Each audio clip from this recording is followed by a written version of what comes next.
Hello and welcome to Law Prep tutorial. A very important news coming up that the central government has notified Citizenship Amendment Act rules 2023. Now, what is this all controversy? A lot of politicians and academicians have been criticizing CAA. A lot of people have been opposing CAA also, but the government and the well-wishers of the government have been supporting CAA. तो ये CAA है क्या? 2019 में CAA आया और उसके rules अभी क्यों आए हैं, क्या रीजन रहा है, आइए जानते हैं इस वीडियो में। तो सिटीजनशिप अमेंडमेंट एक्ट यानी कि एक ऐसा एक्ट जो सिटीजनशिप एक्ट को अमेंड करता हो। अब सिटीजनशिप एक्ट क्या है? अगर आप इंडिया में रह रहे हैं और इंडिया में आपको वोटिंग राइट्स चाहिए, इंडिया में प्रॉपर्टी खरीदने के राइट्स चाहिए, बहुत सारे राइट्स चाहिए, तो आपको इंडिया का सिटीजन होना ज़रूरी है। और वो इंडिया का सिटीजन आप कैसे बन सकते हैं, उसके 5 इंपॉर्टेंट मोड्स हैं। पहला है सिटीजनशिप बाय बर्थ, कि अगर आपका जन्म इंडिया में हुआ है, आपके पेरेंट्स में से कोई भी एक इंडिया का सिटीजन है, तो आपको इंडिया का सिटीजनशिप मिल सकती है। और ये कहाँ लिखा है? ये लिखा है constitution of India plus citizenship act 1955 में। उसके बाद सिटीजनशिप बाय डिसेंट। डिसेंट का मतलब अगर आपके फोर फादर्स अगर इंडियन सिटीजन थे, तो you can subject to certain conditions you can acquire Indian citizenship. Third mode है सिटीजनशिप बाय नेचुरलाइजेशन, जो कि सीएए से रिलेटेड है, तो इसीलिए इसको हम डिस्कस करेंगे बाकी 2 मोड्स देखने के बाद। फोर्थ वन है सिटीजनशिप बाय रजिस्ट्रेशन। रजिस्ट्रेशन मतलब अगर आप किसी इंडियन के स्पाउस हो और आप फॉरेन सिटीजन हो और इंडिया में रहने वाले इंडियन सिटीजन के आप स्पाउस हो, तो आप ये सिटीजनशिप इंडिया की अक्वायर कर सकते हो subject to fulfilment of certain conditions. Last one is by incorporation of territory. इसका मतलब ये है कि अगर इंडिया ने किसी टेरिटरी को एक्वायर कर लिया, मान लीजिए किसी आसपास वाले देश को थोड़ा सा अपने अंदर ले लिया, तो उस केस में जैसे गोवा को सिक्किम पोर्चुगीज से एक्वायर किया था, सिक्किम को इंडिया ने बाद में एक्वायर किया था, तो ये एक्विजिशन के साथ में ही जो भी लोग वहाँ रह रहे होते हैं, they are given an option to get Indian citizenship, तो वो भी इंडिया की सिटीजनशिप गेन कर सकते हैं। तो ये तरीके होते हैं 5, जिसमें एक बहुत इंपॉर्टेंट तरीका है इंडियन सिटीजनशिप अक्वायर करने का, which is citizenship by naturalisation. अब ये सिटीजनशिप बाय नेचुरलाइजेशन क्या है वो हम जानते हैं। सिटीजनशिप बाय नेचुरलाइजेशन का मतलब ये है कि आप नेचुरली इंडियन हो गए। नेचुरलाइजेशन वर्ड का मतलब है आप नेचुरली इंडियन हो गए। और कैसे हो गए देखते हैं। तो अगर कोई इंसान एप्लीकेशन से 11 साल तक, एप्लीकेशन करने से 11 साल पहले, ठीक है, अगर इंडिया में रहता है, तो he is eligible to get Indian citizenship, subject कि वो इलीगल इमिग्रेंट नहीं है। ठीक है, जैसे आपने मान लीजिए किसी ने 1 जनवरी 2020 को एप्लीकेशन पेश की that I want to get Indian citizenship, right. तो 2020 से पहले के जो 14 ईयर्स हैं, उससे पहले के 14 ईयर्स, उन 14 ईयर्स में से क्यूमुलेटिवली 11 ईयर्स आपको इंडिया में रहना पड़ेगा, प्लस एप्लीकेशन से 12 मंथ्स पहले तक पूरे 12 मंथ्स इंडिया में रहना पड़ेगा। 11 ईयर्स तो क्यूमुलेटिवली, और एप्लीकेशन करने से 1 साल पहले जो है वो पूरा 1 साल इंडिया में रहना पड़ेगा, तब आप एलिजिबल हो to get citizenship by naturalisation. बहुत सारे फॉरेनर्स जो हैं इसी के थ्रू इंडियन सिटीजनशिप क्लेम कर सकते हैं या करते हैं, आए हैं। ओके, तो ये कॉन्सेप्ट है कि when ever you make an application. अब इसमें बहुत इंपॉर्टेंट चीज़ क्या है ध्यान रखने वाली, वो है 11 ईयर्स, राइट।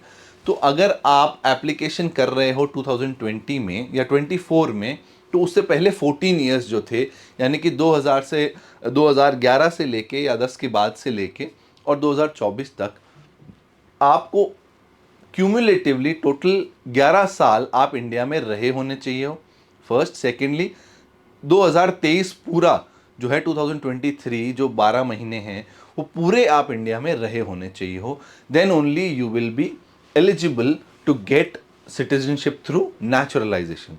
यहां तक तो ठीक है। अब कंट्रोवर्सी कहां आती है वो देखते हैं। 12 दिसंबर 2012 12 दिसंबर 2019 को पार्लियामेंट ने एक एक्ट पास किया जिसका नाम था सिटीजनशिप अमेंडमेंट एक्ट उस एक्ट के अंडर में पार्लियामेंट ने 3 देशों से आने वाले नॉन मुस्लिम्स, 3 देश कौन से, ये 3 देश, बांग्लादेश, अफगानिस्तान एंड पाकिस्तान, 3 देशों से आने वाले नॉन मुस्लिम्स को, नॉन मुस्लिम्स यानी कि ये लोग, where Hindus, Sikhs, Christians, Jains, Buddhist and Parsis, इनके लिए नेचुरलाइजेशन का जो पीरियड 11 ईयर्स का था, it was reduced to 6 years. कि अगर कोई, so the act says that if any person who is Hindu, Sikh, Christian, Jain, Buddhist or Parsi and is a citizen of any of these 3 nations, Bangladesh, Afghanistan and Pakistan, and he has come to India before 31st December 2014, अगर वो India इस date से पहले आया है तो उसकी naturalisation का जो पीरियड है वो 11 ईयर्स नहीं होगा, वो 6 ईयर्स होगा। उसको 6 ईयर्स अगर वो रहा है तो उसको नेचुरलाइजेशन के थ्रू सिटीजनशिप मिल जाएगी। अब इसमें हुआ सिर्फ इतना है, कंट्रोवर्सी ये आई है कि why have you not included Muslims under this list, okay. ना उनका ये कहना है भी आपने मुस्लिम्स क्यों नहीं इसमें इंक्लूड किया, फर्स्ट।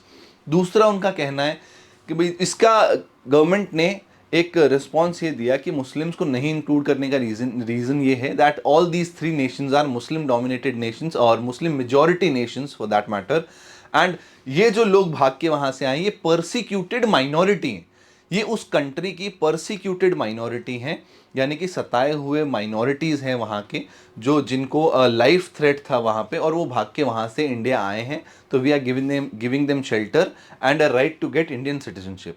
तो इसके अगेंस्ट में अब आर्ग्यूमेंट ये आया कि चाइना, श्रीलंका और म्यांमार ये भी आपके नेबरिंग कंट्रीज हैं, यहाँ से भी म्यांमार से भी रोहिंग्याज आए थे, वो भी परसिक्यूटेड माइनॉरिटी थे म्यांमार के। Why did you not give them citizenship right? ये जो राइट्स हैं ये आपने म्यांमार के रोहिंग्याज को क्यों नहीं दिए? या ये राइट्स जो श्रीलंकन तमिल्स हैं, जो श्रीलंकन 1990s में श्रीलंका से भाग के आए थे, उनको क्यों नहीं दिए? या चाइना के जो उइगुर मुस्लिम्स हैं, उइगुर मुस्लिम्स वहाँ पे माइनॉरिटी हैं, उनको ये राइट क्यों नहीं दिए? वो भी वहाँ पे परसिक्यूटेड माइनॉरिटी हैं।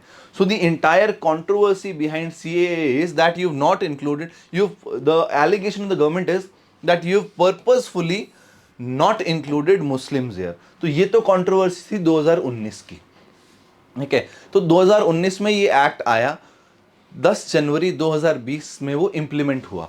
बट किसी भी एक्ट को इम्प्लीमेंट होने के लिए कुछ रूल्स एंड रेगुलेशंस बनाने पड़ते हैं। वो रूल्स एंड रेगुलेशंस आज नोटिफाई हुए हैं, कल रात में नोटिफाई हुए हैं, और उसी दिन से वो एक्ट जो है वो इम्प्लीमेंट होना शुरू हो जाता है। सो अब जो भी इन कम्युनिटीज़ के लोग हैं जो इंडिया में आए हैं 31 दिसंबर 2014 से पहले, they will have to fulfill a condition of 6 years rather than 11 years। ये जो 11 years की कंडीशन है वो उनको फुलफिल नहीं करनी पड़ेगी, और यही कंट्रोवर्सी का रीजन है। Another reason why this notification and choosing of this date has attracted criticism is because of this। बहुत से लोगों का कहना है कि क्योंकि SBI को सुप्रीम कोर्ट ने बाइंड किया है टू प्रोवाइड डेटा, तो हो सकता है वो रूलिंग डिस्पेंसेशन के लिए प्रॉब्लम खड़ी कर रहा हो, and that is why they want to silence that thing through CAA। अब क्या जजमेंट था SBI को लेके, इलेक्ट्रल बॉन्ड्स को लेके, उसके लिए पहले कल ही जावेद सर ने एक वीडियो बहुत अच्छा बनाया है, तो आप वो देख सकते हैं to understand the judgement of electoral bonds और SBI को क्या सुप्रीम कोर्ट ने बोला है। But there are a lot of allegations जो कि पॉलिटिकल एलिगेशंस हैं, हो सकता है इसमें कुछ सेंस हो चाहे ना हो, बट ये एक पॉलिटिकल एलिगेशंस हैं। तो आपको CR में ये चीज़ें काम आती हैं, स्ट्रेंथनिंग एंड वीकनिंग आर्ग्यूमेंट्स में, ठीक है। तो इस एक न्यूज़ पे अगर आप 2 एडिटोरियल्स पढ़ लेते हैं तो आपका English, GK, legal and CR, ये चारों सब्जेक्ट्स के एक पॉइंट्स आपको कुछ मिल जाते हैं। I hope I have been able to deliver this. और आपको अब क्या लगता है CAA के बारे में, whether this CAA is controversial, whether the CAA is anti community या ये CAA एक न्यूट्रल चीज है, ये आप कमेंट सेक्शन में जरूर बताइए और हम इसको डिस्कस करेंगे नेक्स्ट वीडियो में। Thank you very much.